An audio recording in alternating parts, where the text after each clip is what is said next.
everyone. Welcome to another Sunday Nights with Faye Seidler. It's Sunday night. It's your girl Faye. We have more news. Isn't that great? So just gonna cover some stories like I normally do. Then we're gonna have a video about nonprofits and a story about the Minot Women's Network from them, featuring a really cool video that they had submitted upon request. One of the things I do is I ask people who are doing events to submit videos so we can put names and faces to organizations. People don't get invested in just an organization like a monolithic nothing.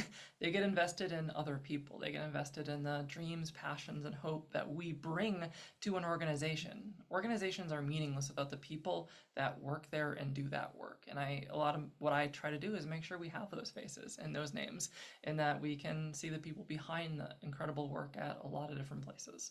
So I just want to let you know that I often ask for this. I invite it. If you are doing things and you want to have it promoted, let me know, and I will probably help do that. So to start off with our news today, we have federal judges, several judges, several states, are attempting to block protections for trans youth from the Biden administration. They are putting in all the stops to make sure trans kids aren't safe. It is incredible the amount of work that they are doing. Code red to stop trans kids. It's unfortunate. Where that's going to play out, unclear, but it looks like at this point there's several injunctions to stop those protections, as a lot of the times those protections conflict with state laws to discriminate against trans youth. There's probably going to be a Supreme Court ruling on it. Where that's going to go, we still aren't clear. A lot of it's based on sex protections and the pedantic definition of what sex should mean. All good faith accounts suggest trans individuals are protected based on their sex. If someone would like to discriminate against someone who is trans, it shouldn't be a matter of interpreting sex to not mean trans. That is silly. They should pass a bill saying explicitly we don't protect trans people. I think that's probably what they will have to do if the Supreme Court rules consistently with how they ruled Bostock. But just want to let you know that's Biden administration said let's protect trans kids, and a bunch of states, including North Dakota, said hold your horses. We don't want to do that. In other news, I want to talk about, there is a lot of research looking at the growing health disparities between our trans adults and cisgender adults. This isn't new. It's kind of hard for me because we've had this data for like a decade, like strong clinical data, survey data, community data, but every time we look at it, we continue to see the same results. Trans people are not doing well because of social stigma and discrimination. It is tough to be trans, and some days it feels very tough. There is still a lot of hope and fighting and work, but you have to acknowledge that trans mental health is a consequence of systems that are deeply transphobic and harmful to trans people. Being trans intrinsically does not make you more susceptible to mental health issues. If you have a safe, loving home and are fed as a kid and are trans, you're probably going to be happy and well adjusted. If your parents say that they won't love you based on who you are, then you're going to do worse. That's common sense. In other news, just kind of around child safety, I want people to know that our government is looking to limit social media use for youth in a lot of different ways. A bill recently passed Congress, something that SAVE, a organization with helping kids and suicide prevention, has supported, so it probably is good. I always worry, though, that as we try to restrict social media because of the mental health impacts on youth, we're also taking away their access to good mental health too. I just worry about a scorched earth approach to it, because while I will acknowledge that there are a lot of mental health pitfalls that can happen online, there are community support and hope too. In segue to hope, the Red River Child Advocacy Center is having their caffeinated convo, which is an opportunity to meet and talk to them about some of their work in protecting youth. The Child Advocacy Center is one of my favorite nonprofits because of the important work that they do to keep our youth safe, especially our youth who have experienced abuse or trauma in some way. Their work is integral and important and intersects with queer youth pretty often. I also like caffeine, so it's a caffeinated convo. It is great for all you caffeine lovers out there like myself. Another potentially good news is that there is a LG Plus Youth Pen Pal program being started by Queer Youth Assemble. Full disclosure, I've not done a lot of look into what Queer Youth Assemble is or who they are, so I can't give this a strong vouching, but we are so under-opportuned. Like, we have so little opportunities to help youth that I kind of share them carte blanche with the caution of, look into it, try to make sure it is safe, and that if you have a youth getting into it, that it's well monitored. That's what I can say for now. It's probably good, but I don't have personal connections to really make sure that they have everything in place. So check it out if you have the time, do your own vetting on that, but it looks like it's a good thing starting out. Another good news is that this coming Tuesday, there is a Safe Talk training happening at 8 a.m. If you're interested, you unfortunately have to email me. You can only register by emailing a person, but that is open. It is a suicide prevention training. It's one of the important ones for how to have these conversations when someone's experiencing suicidal ideation. Two grants that are coming up from PFund include a bisexual-led business grant and a rural Elder Plus organization grant. They are both due September 9th. They're opening, I think, in a couple of days, so they're not open yet, but will be. These are opportunities for a bisexual-led business. It's about $1,000 to $3,000 that you can use to develop programming or to help individuals that you're looking for. I keep on saying business. I don't think that's the case. I think an organization that is helping bisexual individuals predominantly. So I think it can be a nonprofit or a business. Don't quote me. Look at them. Follow their language. Like, share, subscribe. The rural one is a really big one. So that's something where we're looking at tens, if not hundreds of thousands of dollars investing in rural LG Plus infrastructure. If you do that, I recommend applying. Just do it and get funding. I have a secret agenda that we get funding to North Dakota because a lot of times organizations that serve our regional area tend to fund Minnesota and not North Dakota. But hey, we're awesome here. We're gonna apply and we will win. That's friendly competitiveness. That's what I say it is. In some fun community news, there's the Grand Forks Sugar Beaters up in Grand Forks that are part of a roller derby. I share them. There's an article that is up here, but I think derby is really cool. Roller derby in general because everything it represents. It is a really inclusive environment. You get out to hang out with other people. You get physically active. It is sort of like a fight club. Like there's a lot of for everyone I know that's involved in it, they like treat it as a strong family, and they really are a safe and welcoming place for pretty much everyone. So if you're interested in that, we have the Fargo-Moorhead Derby as well, Fargo-Moorhead Girls Derby. I have that wrong, probably. I'll share that link for that too, but I'll have both those links in my weekly report.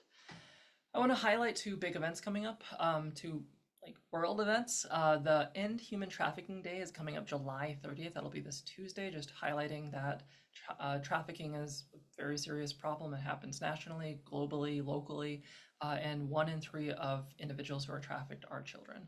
In North Dakota, I want to say, I could be completely wrong about this, but the numbers I think suggest that there were something like 100+ cases in North Dakota. I don't know if that was last year or over the course of like 6 years is the thing I don't know. But YouthWorks does a lot of work with that in terms of trying to prevent trafficking. And it's awful. It's absolutely terrible. And one of the things I've learned is that a lot of the abuse that LG plus individuals experience, a lot of the ways they can be disenfranchised from society lead directly into a heightened risk of things like homelessness, which can lead into heightened risk of things like trafficking. So when our LG plus youth are ostracized from their communities, not safe at home, that directly leads into an increase in the potential for them to be trafficked or sexually abused, which is terrible. So part of the work I do is also entwined with ending trafficking because it's such a harmful thing to communities and people. The other thing coming up is the World Breastfeeding Week family celebration starting August 1st. August is just around the corner. That's fun. And I just want to highlight that. One of the things that I work with a lot is like families of LG plus youth, families in general, people who want to raise a family. Like all these are part of my work because it's such an integral part of being human for so many people. For some individuals who breastfeed, it still can be hard and shameful. Where you aren't like you can breastfeed legally anywhere that you can be as a person, but still you're kind of conditioned not to do that. And there's a lot that goes into this as well because we don't have maternity leave. We don't have strong, good paid maternity leave to help parents, and that's something I wish we do in North Dakota. Like I would love if in 2025, like I work with like Jane Myrtle and we work together and we get maternity leave passed, since I know that she cares about families and moms and stuff like that. So I just wanted to highlight that was coming up too. And that's something we should talk about more. It's a natural thing that we do to live as a species. So that's fun. The High Plains for Housing came out with their good segue. High Plains for Housing came out with their 2023 year review. They're a nonprofit that works with individuals experiencing kind of discrimination within the housing sector. They also released a report recently about renting home guidelines. So all that is fantastic. I love their organization. They do phenomenal work. Every time I read their newsletter, I'm like, yes, it's awesome. The last thing I want to talk about for this opening section is the ethics commissioner has opened. There's an opportunity to be an ethics commissioner is what I wanted to say.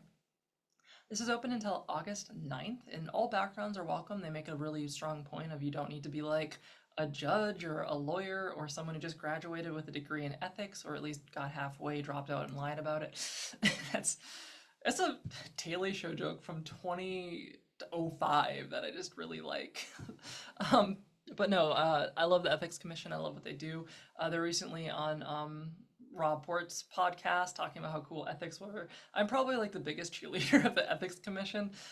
Just love everything they do. I love that their ethics complaint has like this little angry face, like, "Grr, ethics! No, you violated it. I'm gonna get you now." So that's a cool opportunity that's open. I'm going to move into my next story, which is basically not mine. It's going to be Minot Women's Network, story about the work and the great work that they do, and then a little bit about nonprofits after that. And that's a lot of good news. There's a ton of things happening. If you follow me, you're going to get news about things happening, and that's great. I'll see you in the next segments.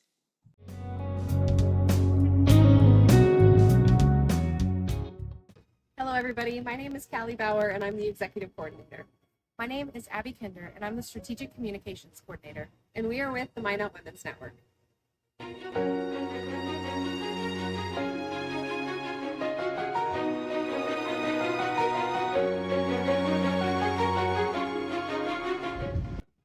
Minot Women's Network is a new nonprofit organization started in Minot, North Dakota, that has now expanded our services statewide.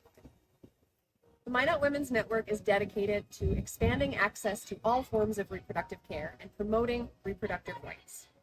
We believe that every individual should have access to quality, affordable, and timely reproductive health care, including the right and privacy to make their own reproductive health care decisions without government interference, regulation, or restriction. The Minot Women's Network believes it's about more than just abortion. Reproductive health care encompasses other things that are still under threat in our country today, including IVF, the right to contraception, and other life-saving treatments. Our organization has three main goals that we are working to provide for everyone in the state of North Dakota. Our first goal is to provide comprehensive, evidence-based education and information to people all over the state of North Dakota. Our second goal is advocacy, where we work to facilitate connecting individuals to resources across the state through community involvement. Our third goal is change. The Minot Women's Network is working towards long-term, impactful, social, and legislative change towards reproductive freedom of choice. With the upcoming 2024 election, reproductive rights are at the top of many people's priority lists, and the importance of looking into how to expand access to reproductive health care is more urgent now than ever. In order for us to accomplish our goals, we are hoping to expand our reach to volunteers and members all across the state, and we need your help. We believe in a world where every individual has the full freedom to make informed reproductive choices on their own terms, with access to affordable, comprehensive care that is free from government limitations or restrictions. We envision a society where reproductive decisions are made between individuals and their trusted healthcare providers, ensuring dignity, autonomy, and respect for all. Reproductive freedom of choice affects everyone, which is why the Minot Women's Network is doing it for her. We're here for her. Reproductive care affects everyone, so we're also here for him and for them. For the happiness, safety, well-being, and freedom of people and families across North Dakota. To learn more about the Minot Women's Network, visit our website, minotwomensnetwork.org, or visit any of our social media platforms.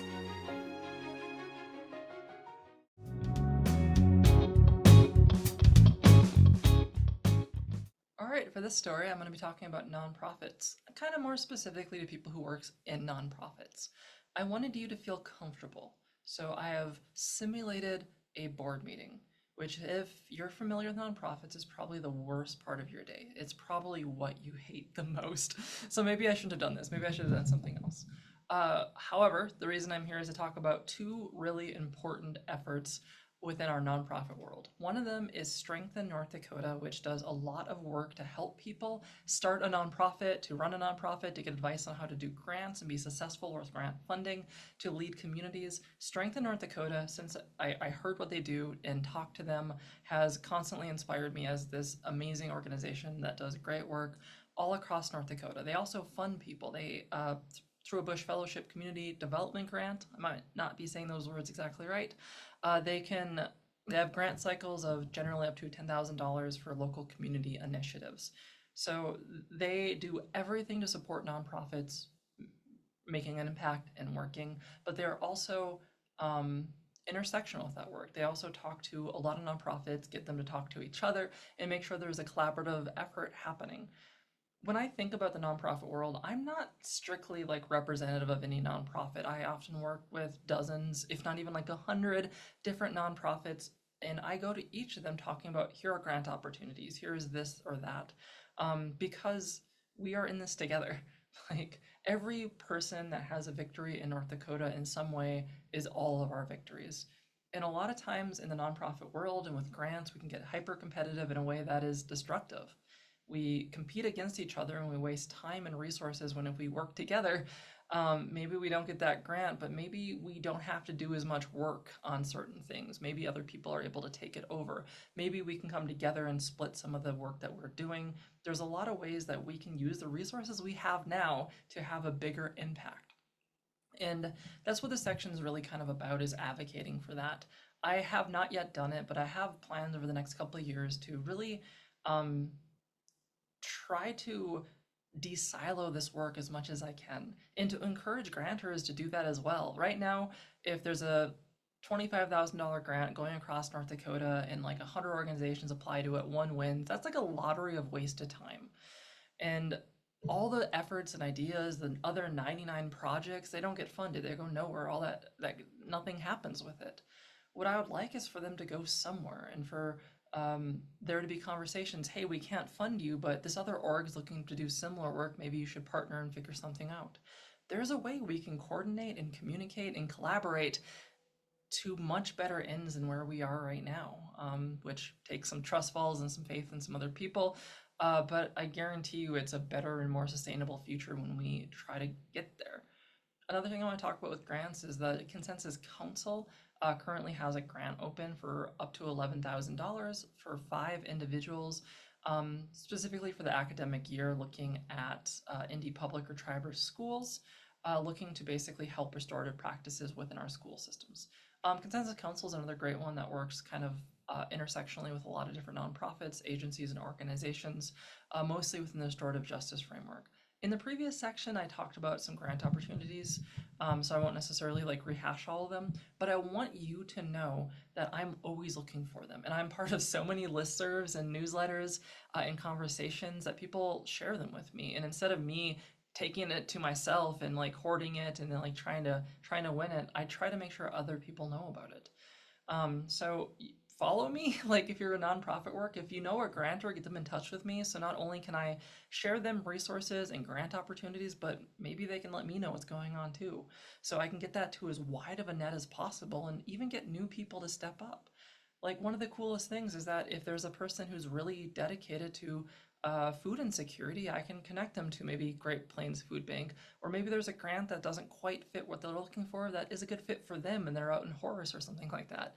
So this whole segment is really just about letting you know about the nonprofit sector and work, letting you know about these grants that can occur. I'll have a lot of them on my weekly report and a lot of different opportunities for leadership and development getting involved, even if it's not like just nonprofit funding, but just getting involved with your community.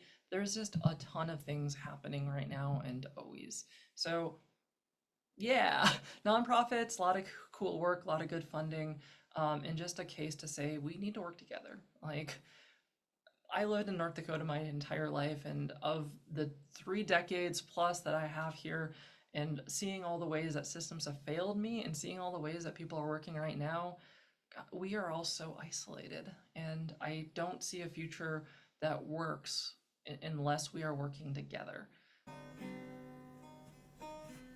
Well, thank you everyone for watching my show. That's all I have for today. I hope you have a good rest of your week. I hope we see you back here next week. Just want to give some thank yous to all the folks here who contributed to the show, who made it all a great time and informed us about the cool stuff they're doing. He will be my outro probably for a while until I choose to change it. You all have a good day. Bye.